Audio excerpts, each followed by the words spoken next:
SK news Mulbagal digital ಸುದ್ದಿವಾಹಿನಿಗೆ ಸ್ವಾಗತ.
ಏನು ಇವತ್ತಿನ ದಿನ ನಮ್ಮ ಮುಳಬಾಗಿಲು ತಾಲೂಕಿನ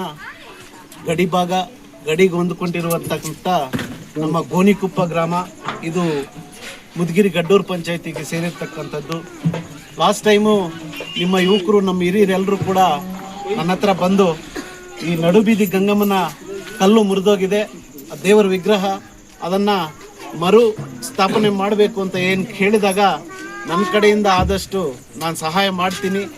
ಈ ಊರಲ್ಲಿ ಪ್ರತಿಯೊಂದು ಊರಲ್ಲೂ ಗಂಗಮ್ಮ ದೇವತೆ ಇರ್ತದೆ. ಆ ಗಂಗಮ್ಮ ದೇವತೆ ನಾವೆಲ್ಲ ನಿದ್ದೆ ಮಾಡುವ ಸಮಯದಲ್ಲಿ ಆ ದೇವತೆ ಊರನ್ನ ಸಂಚಾರ ಮಾಡಿ ಗ್ರಾಮಸ್ಥರನ್ನ ರಕ್ಷಣೆ ಮಾಡುತ್ತದೆ ಅಂತ ಹೇಳ್ಬಿಟ್ಟು ನಮ್ಮ ಹಿರಿಯರು ಹೇಳ್ತಾರೆ. ಅಂತಹದ್ರಲ್ಲಿ ನಿಮ್ಮೂರಲ್ಲಿ ಕಲ್ಲು ಮುರಿದೋಗಿ ಸುಮಾರು ದಿವಸದಿಂದ ಅದು ಪೆಂಡಿಂಗ್ ಇದೆ ಅಂತಂದ್ರೆ ನಾನು ಫಸ್ಟ್ ಅದನ್ನ ಕೆಲಸ ಮುಗಿಸಿ ನನ್ನಿಂದ ಆಗೋ ಸಹಾಯ ಹಸ್ತವನ್ನು ನಾನು ಮಾಡ್ತೀನಿ ಅಂತ ನಿಮ್ಮ ಹಿರಿಯರಿಗೂ ಯುವಕರಿಗೂ ಗೋಣಿಕೊಪ್ಪ ಗ್ರಾಮದವರಿಗೆ ನಾನು ಹೇಳಿದ್ದೆ. ಅದೇ ತರ ಕೂಡ ನಾವು ಇವತ್ತಿನ ದಿನ ಮರುಸ್ಥಾಪನೆಗೆ ನನ್ನನ್ನು ಕರೆಸಿ ನೀವೇನು ಅಕ್ಕ ತಂಗಿಯರು, ಮಹಿಳೆಯರು, ಯುವಕರು ಎಲ್ಲರೂ ಸೇರಿ ನನಗೆ ಅದ್ದೂರ ಸ್ವಾಗತವನ್ನು ಬಯಸಿ ಇವತ್ತು ಮರುಸ್ಥಾಪನೆ ಮಾಡಿಸಿದಿರಿ. ಅದು ದೇವರು ನಿಮಗೆ ಎಲ್ಲರಿಗೂ ಕೂಡ, ಈ ಗ್ರಾಮದ ಎಲ್ಲರಿಗೂ ಕೂಡ ಅಷ್ಟ ಐಶ್ವರ್ಯ, ಆರೋಗ್ಯ, ಭಾಗ್ಯವನ್ನು ಕೊಟ್ಟು ಆ ದೇವತೆ ಗಂಗಮ್ಮ ದೇವರು ನಿಮ್ಮನ್ನೆಲ್ಲ ಕಾಪಾಡಲಿ ಅಂತ ಕೋರ್ತಾ, ನನ್ನ ಜೊತೆ ಸಹಕರಿಸತಕ್ಕಂಥ ನಮ್ಮ ನಾಯಕರು, ತಿಬ್ದೊಡ್ಡಿ ಗ್ರಾಮದವರು ಮತ್ತೆ ನಮ್ಮ ಮುಳಬಾಗಿಲು ತಾಲೂಕಿನ ಎಲ್ಲ ನಾಯಕರು ಬಂದಿರತಕ್ಕಂಥ ಎಲ್ಲರಿಗೂ ಕೂಡ ನಾನು ಧನ್ಯವಾದಗಳನ್ನು ತಿಳಿಸುತ್ತಾ, ಇನ್ನೊಂದು ಆಸೆ ನನಗೆ, ನಡು ಬೀದಿ ಗಂಗಮ್ಮ ಅಂತ ಹೇಳಿದ್ದೀರಾ, ಬಟ್ ನಡು ಬೀದಿಯಲ್ಲೇ ವಿಗ್ರಹ ಸ್ಥಾಪನೆ ಮಾಡಿದ್ದೀರಾ. ಬಟ್ ಇನ್ನೊಂದು ಆಸೆ ಇದೆ, ಇದಕ್ಕೆ ಈ ಮಳೆಗೆ ಮತ್ತು ಬಿಸಿಲಿಗೆ ನೆನೆದಿರಾ, ಏನಾದರೂ ಒಂದು ವ್ಯವಸ್ಥೆ ಮಾಡಿ, ಅದಕ್ಕೆ ಕೂಡ ನಾನು ಮುಂದಿನ ದಿನಗಳಲ್ಲಿ ನಿಮ್ಮ ಜೊತೆ ಇರ್ತೀನಿ.